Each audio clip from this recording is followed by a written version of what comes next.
Shalom, bertemu lagi dengan saya, dan dalam pertemuan kita kali ini kita akan membahas satu kajian di bawah judul Yesus Kristus menurut Yohanes 1 ayat yang pertama.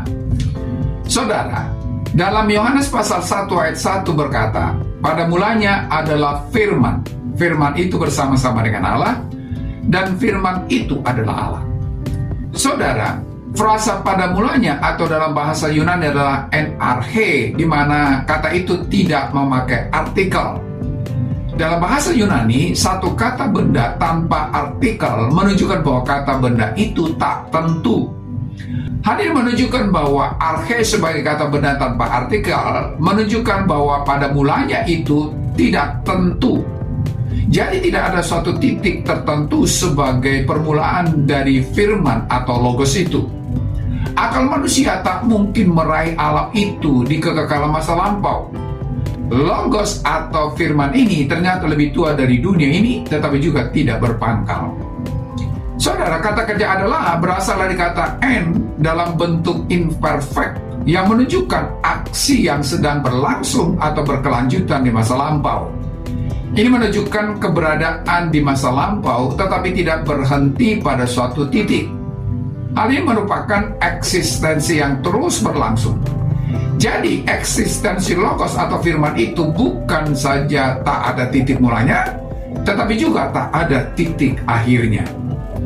Frasa pada mulanya merujuk pada permulaan segala sesuatu, menekankan bahwa sebelum segala ciptaan ada, firman sudah ada.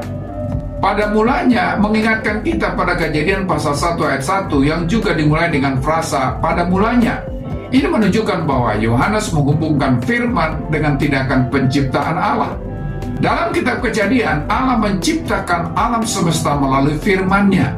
Dan di sini Yohanes menyatakan bahwa firman tersebut telah ada sejak sebelum penciptaan. Ini menunjukkan keberadaan kekal dari firman itu yang tidak diciptakan, tetapi sudah ada sebelum waktu dan penciptaan dimulai.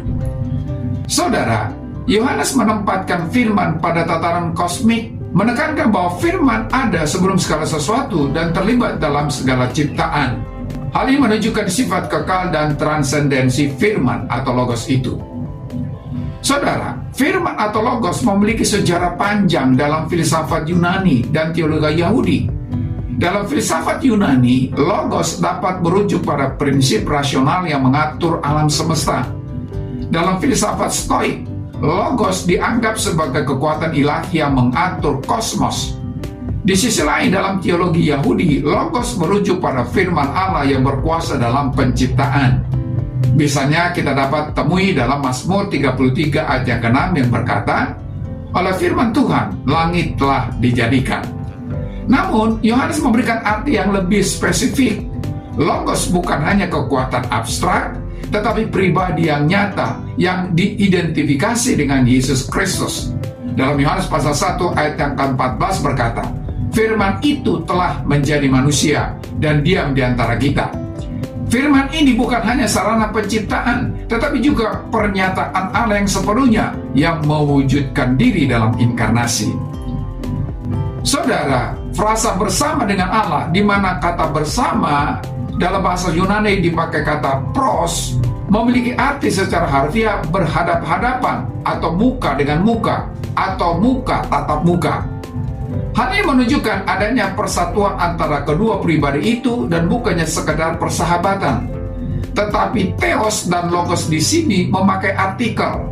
Jadi kebersatuan itu juga memiliki kepribadian yang definitif atau tertentu. Ini menyiratkan bahwa firman dan Allah Bapa ada dalam kesatuan, tetapi tetap memiliki perbedaan pribadi. Saudara, kata theos dalam ayat pertama bagian kedua tak memiliki artikel, yang artinya bahwa firman atau logos dan Allah itu adalah satu zat keilahiannya, satu dan sama.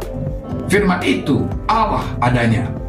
Frasa firman itu adalah Allah menegaskan keilahian firman. Struktur Yunani di sini sangat penting. Penempatan kata theos atau Allah di awal kalimat tanpa artikel menunjukkan bahwa firman memiliki sifat Allah, bukan sebagai entitas yang berbeda, tetapi dalam esensinya. Yohanes menekankan bahwa firman bukan hanya makhluk ilahi atau perantara, tetapi sepenuhnya adalah Allah. Saudara, Yohanes pasal 1 ayat 1 ini menyangkal gagasan bahwa Yesus adalah ciptaan atau makhluk yang lebih rendah daripada Allah.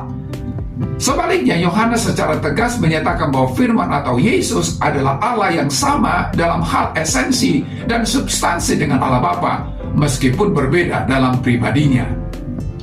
Saudara, apakah implikasi teologis Yohanes pasal 1 ayat 1? Pertama, tentang keilahian Kristus. Yohanes pasal 1 ayat 1 adalah salah satu dasar terkuat dalam perjanjian baru untuk doktrin keilahian Kristus. Ayat ini secara eksplisit mengidentifikasi Yesus sebagai Allah yang memiliki hubungan kekal dengan Bapa dan yang terlibat dalam tindakan penciptaan. Yang kedua adalah inkarnasi dan penebusan.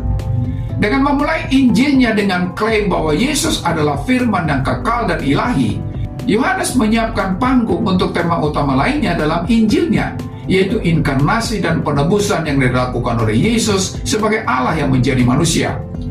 Ayat ini juga menghubungkan misi Yesus dengan penciptaan, menegaskan bahwa Dia bukan hanya juru selamat, tetapi juga pencipta.